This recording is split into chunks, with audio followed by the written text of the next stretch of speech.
by your output, your inbox 0, or your packed schedule. You are worthy because you exist. You are worthy of rest, of joy, of connection, simply because you are human. This is a radical act in a world that wants to monetize every minute of your day. It means checking in with yourself not by asking, "What did I accomplish today?" but by asking, "How do I feel today? Did I connect with someone I love? Did I do something that brought me joy? Was I kind?" Conclusion: the quiet rebellion. Choosing to be less busy is a quiet rebellion. It's pushing back against a culture that values human beings for their economic output above all else. It's a commitment to living a life guided by your own values, not by society's frantic pace. So, is being busy always better? The resounding answer is no. The relentless pursuit of busyness is a trap. It promises importance but delivers anxiety. It promises productivity but fosters burnout. It promises a full life, but often leaves us feeling empty. The real richness, the true productivity, and the deepest sense of accomplishment are found not in the noise and the rush, but in the quiet spaces in between.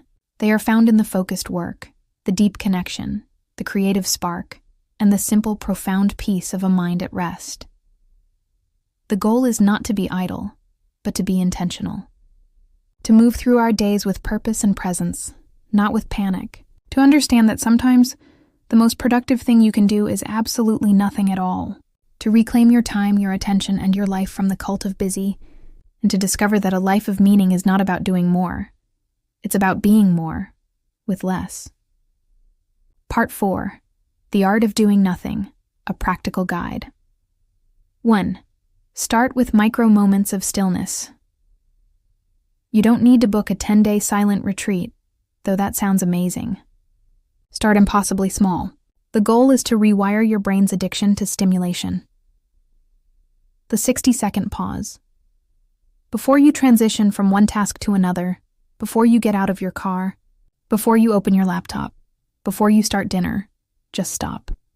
Sit for 1 full minute. Don't check your phone. Don't plan your next move. Just breathe and notice where you are. Feel the seat beneath you. Listen to the sounds around you. It's a reset button for your nervous system. The one-task rule. Challenge yourself to do just one thing at a time and give it your full attention. When you're drinking your coffee, just drink your coffee. Don't drink your coffee and check the news and make a mental to-do list. Taste the coffee. Feel the warmth of the mug. This is a form of meditation in action. Conduct a time and energy audit. For 1 week, carry a small notebook or use a notes app. Jot down not just what you do, but how each activity makes you feel. Does scrolling through social media leave you energized or drained?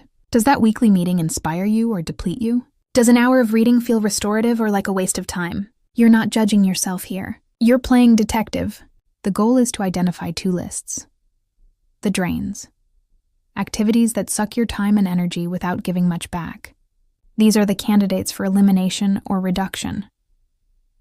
The fill-ups. Activities, even productive ones, that leave you feeling more alive, connected, and capable. These are the things you want to make more space for. You'll start to see patterns. You might realize you're spending 5 hours a week on something that brings you 0 joy, just out of habit. That's 5 hours you could reclaim for something that actually fills you up. 2. Design your own slow rituals. We are creatures of habit. Instead of letting frantic habits run the show, intentionally create slow ones. These are non-negotiable pockets of peace in your day or week. A tech-free first hour. Can you avoid your phone and computer for the first hour after you wake up? Use that time to stretch, write in a journal, look out the window, or talk to your family. You set the tone for your day, instead of letting the outside world set it for you. A weekly analog afternoon. Pick one afternoon a week where you engage only in analog activities. Read a physical book. Go for a walk without headphones. Cook a meal from scratch. Draw, even if you're bad at it. Work on a puzzle. This forces your brain out of its digital multitasking mode and into a slower, more tactile rhythm. The shutdown ritual. At the end of your workday, have a specific ritual that signals to your brain, work is done. It could be tidying your desk, writing down your 3 most important tasks for tomorrow, and saying a literal phrase out loud like, "The workday is over." This creates a psychological boundary, preventing work thoughts from leaking into your personal time. Tut. Learn the graceful no. This is the superpower of the intentionally unhurried. Saying no is not about being rude or unhelpful. It's about honoring your priorities. Every yes is a no to something else, often your own peace, your deep work, or your family. You don't need a dramatic excuse. A simple, "Thank you so much for thinking of me, but I'm not able to take that on right now," is enough. If you want to soften it, you can add, "My plate is completely full," which is true. Your plate is full of the priorities you've chosen. Saying no to a good opportunity creates the space to say yes to a great one, or to say yes to the quiet you desperately need. Part 5. The ripple effects. How being less busy changes everything. When you start to pull back, something amazing happens. The benefits don't just stay with you. They ripple out into every part of your life and even into your community. You become a better listener. When your mind isn't racing to the next thing, you can actually be present with the person in front of you. You hear not just their words, but the emotion behind them. You notice their body language. You ask better questions. People feel seen and heard by you, and the quality of your conversations deepens immeasurably. This is a gift to your relationships. Your problem-solving shifts gears. Instead of reacting to problems with the first, most frantic solution that comes to mind, you start to respond. You allow a problem to sit with you for a while. You sleep on it. You take a walk. You let your subconscious mind, your default mode network, go to work. And often, a more elegant, creative, and effective solution emerges than the one you would have forced in a state of stress. You rediscover awe. Busyness blinds us to the beauty of the ordinary. When you slow down, you start to notice things. The intricate pattern of frost on a window pane, the way the light changes in the afternoon, the sound of genuine laughter from another room. These small moments of awe are like nutrients for the soul. They remind you that life is happening right now, in the pauses, not just in the grand achievements checked off a list. You reclaim your agency. The most profound shift is internal. You stop feeling like a pinball, bounced around by external demands. You start to feel like the driver of your own life. You move from a state of reactivity, "I have to do all this," to a state of agency. "I choose to do this, and I choose not to do that." This is incredibly empowering. It reduces feelings of victimhood and stress, and replaces them with a sense of calm control. Your schedule becomes a reflection of your values, not a testament to your busyness. The new measure of a life well lived. So, let's return to our original question. Is being busy always better? We've seen the damage it does and the profound beauty that emerges when we let it go. The new metric for a successful life isn't how full your calendar is, but how full your life feels. It's not about the number of tasks completed, but the depth of your engagement with the world and the people in it.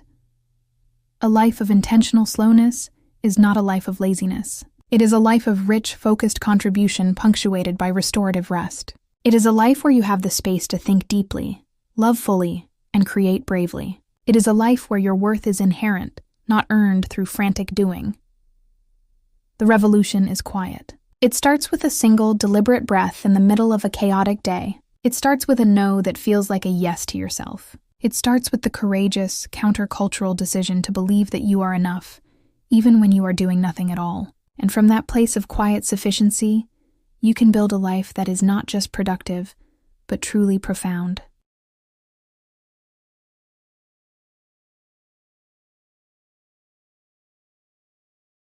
Part 6. The Science of Slow. What happens to your brain and body? When you stop, we've talked about the feeling of being less busy. But what's actually happening under the hood? When you consciously decide to slow down, you're not just being lazy.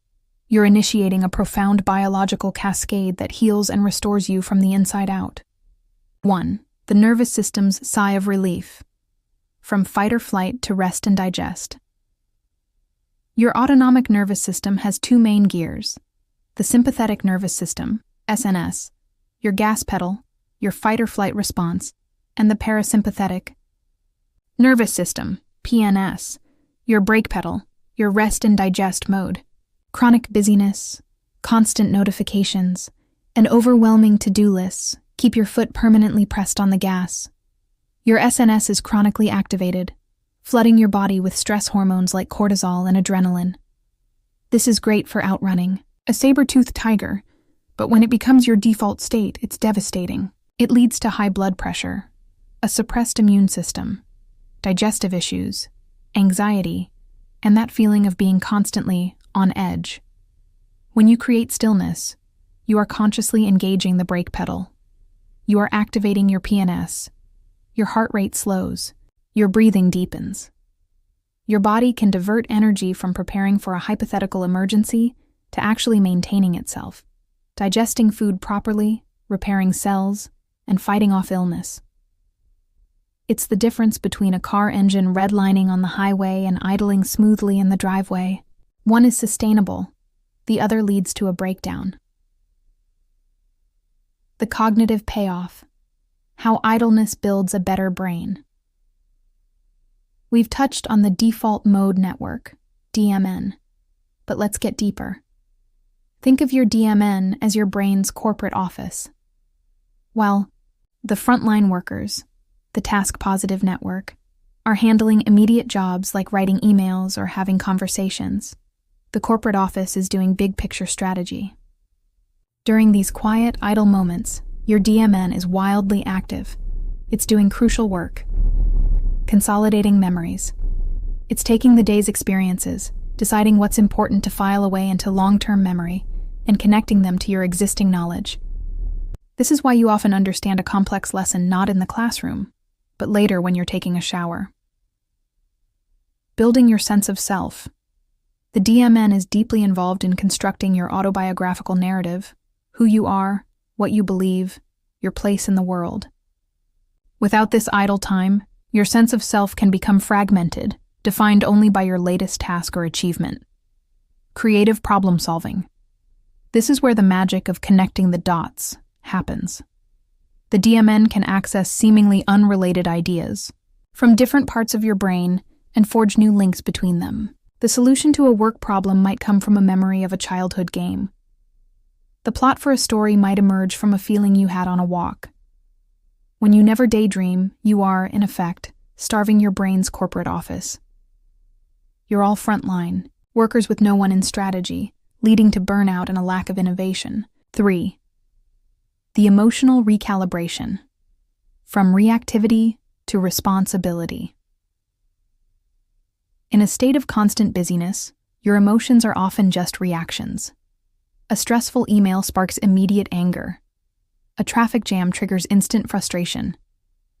You're a pinball, in a machine bouncing from one emotional bumper to the next. Stillness creates a gap, a sacred, tiny space, between a stimulus and your response. In that gap lies your freedom. When you pause, you give your prefrontal cortex, the wise, logical part of your brain, a chance to catch up with your amygdala, the emotional alarm bell. It can assess the situation and choose a response. That email might still be annoying, but instead of firing off a furious reply, you can take a breath, recognize the emotion, and decide to address it calmly after lunch. This is what Viktor Frankl meant when he said, "Between stimulus and response there is a space. In that space is our power to choose our response. In our response lies our growth and our freedom." Busyness shrinks that space. Stillness expands it. Part 7. The social disease of busyness. How it's weakening our communities. The cult of busyness isn't just a personal problem. It's a societal one. It's eroding the very fabric of our communities by devaluing the time and connection that binds us together. The death of spontaneity and third places. Sociologist Ray Oldenburg coined the term third place, the social surroundings separate from the two primary environments of home, first place, and the workplace, second place. These are the pubs, cafes, parks, libraries, and community centers where people gather and connect informally. These third places are the lifeblood of a community. They are where ideas are exchanged, friendships are forged, and a sense of belonging is nurtured. But they are dying. Why? Because we're too busy. Grabbing a quick, unplanned coffee feels like an impossible luxury. Lingering after a community meeting to chat with a neighbor is a waste of time. We've replaced third places with scheduled, transactional interactions. A playdate replaces kids spontaneously playing in the street. A networking event replaces organic conversations at a local pub. Our social lives have become another item on the to-do list, stripped of their spontaneity and joy. The erosion of civic engagement. A healthy democracy relies on engaged citizens, people who show up for town halls, volunteer for local causes, know their neighbors, and have the time and mental bandwidth to care about issues beyond their own immediate needs. Busyness is the enemy of civic engagement. When you're running from work to kids' activities to household chores, the last thing you have energy for is attending a school board meeting or volunteering at a food bank. We outsource our civic duties, hoping someone else will handle it. This creates a vacuum that can be filled by extremism or apathy, as most people are too exhausted to participate in the nuanced, time-consuming work of building a better society. The performance of busyness in the family unit. Even within our own homes, busyness has become a performance. The ideal family is portrayed as one constantly on the go, shuttling children from soccer to piano to tutoring, their calendars a mosaic of color-coded activities. This is often done with the best of intentions, a desire to give our children every advantage. But what are we sacrificing?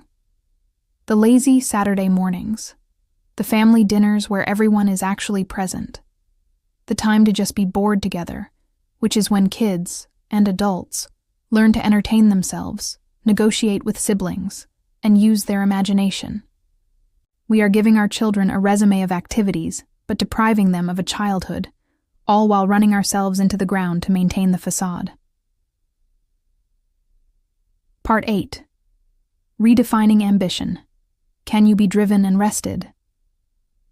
One of the biggest pushbacks against the slow living movement is the fear that it will kill ambition. If I'm not busy, I'll become complacent. I'll never achieve my goals. This is a fundamental misunderstanding. The goal is not to extinguish ambition, but to fuel it with a different, more sustainable energy source.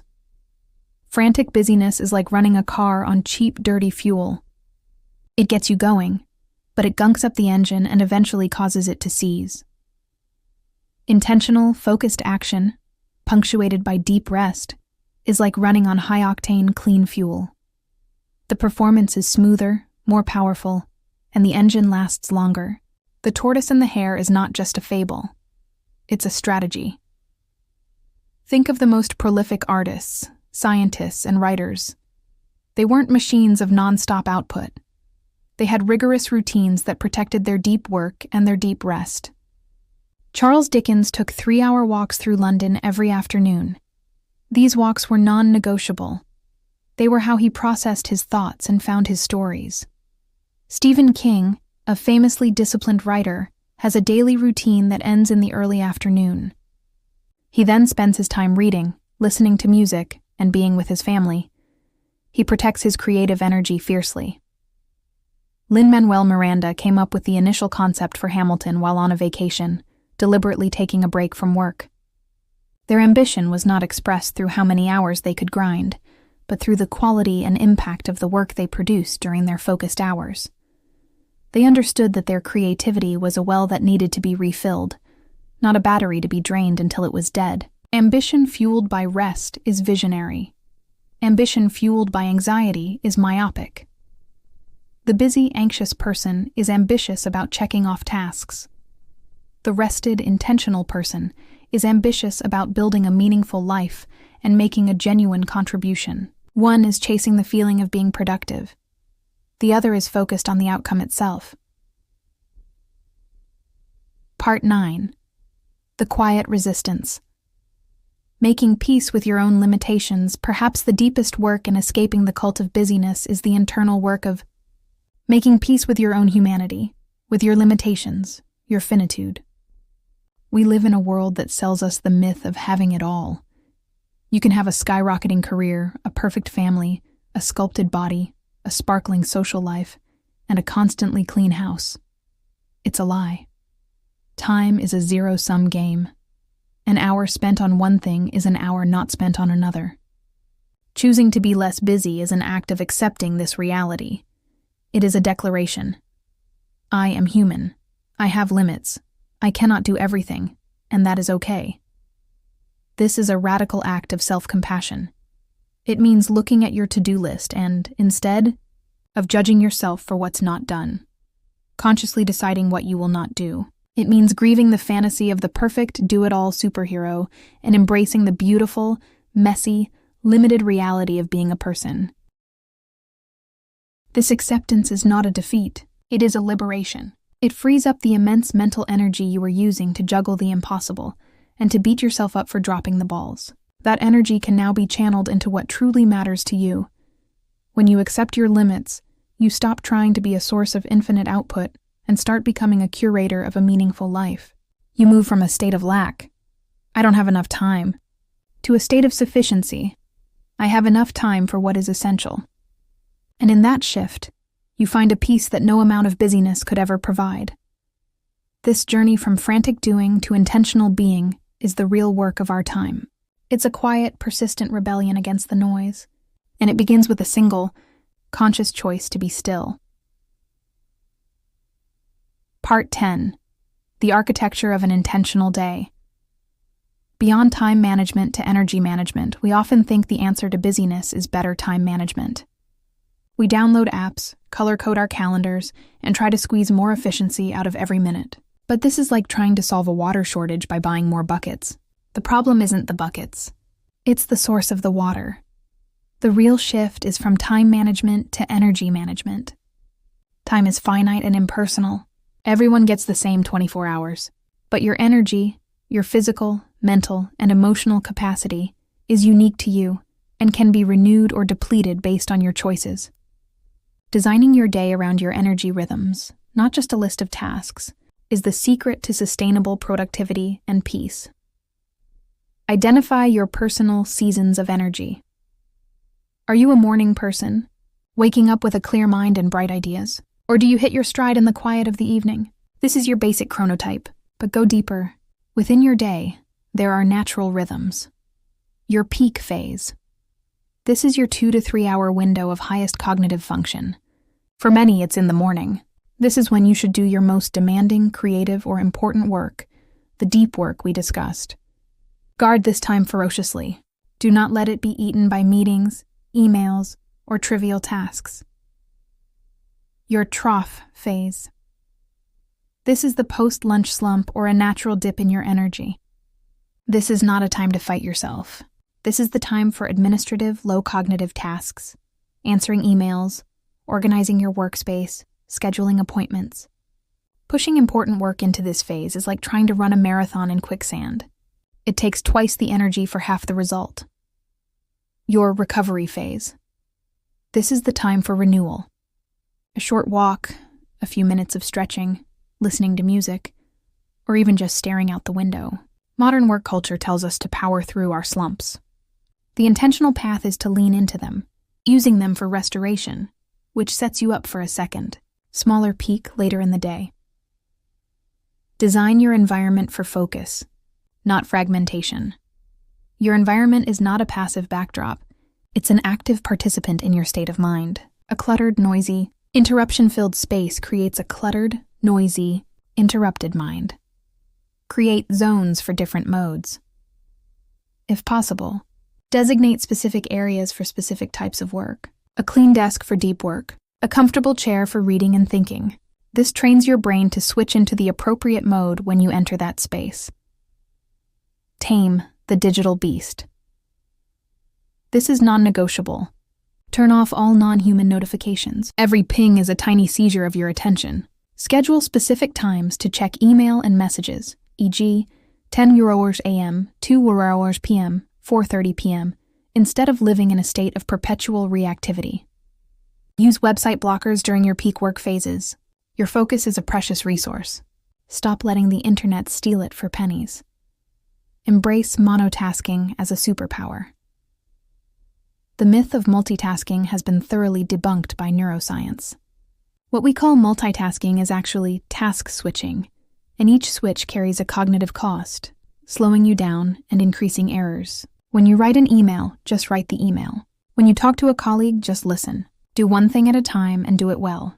You will be not only more present, but also significantly more efficient. Part 11. The social dimension of slowing down. It takes a village. Choosing a less busy life can feel lonely at first, especially when everyone around you is still sprinting. This is why building a community of support, or at least finding a few like-minded people, is crucial. The power of a slow buddy. Just as people have gym buddies or study partners, find a slow buddy. This is a friend or colleague with whom you can share your intention to be less frantic. You can check in with each other, share tips, and, most importantly, offer a non-judgmental space when the pressure to conform to busyness feels overwhelming. You can remind each other that it's okay to leave work on time, to not answer emails on the weekend, and to prioritize rest. Redefining social currency. In many social circles, conversation revolves around how busy everyone is. It's a strange competition of exhaustion. You can consciously shift this. When someone says, "I'm so busy," instead of replying with your own busyness story, try asking a different question. "That sounds full on. What's been the most interesting part of your week?" Or, "I hear you. Have you managed to find any moments of peace in the middle of it all?" This small act does two things. First, it offers the other person a chance to reflect on something other than their overwhelm. Second, it signals that your social connection isn't based on comparing battle scars from the front lines of busyness. You can start to build a new social currency based on depth of experience, not volume of activity. The art of the slow gathering. Reinvent what socializing looks like. Move away from the expensive, elaborate, and often stressful dinner party and towards simpler, more connection-focused gatherings. A soup night where you make a big pot of soup and friends can drop by casually. A walking club that meets on Saturday mornings. A board game evening. Simply inviting a friend over for tea and conversation. With no other agenda. The goal is connection, not performance. The host should be able to enjoy the gathering, not be a stressed-out mess in the kitchen. Lowering the bar for social events makes them more frequent and more sustainable, weaving a stronger web of community. Part 12. The deeper why. Confronting the existential underpinnings of busyness. Ultimately, our addiction to busyness is often a spiritual or existential crisis in disguise. It's a way to avoid confronting the big, scary, and beautiful questions of life. Who am I?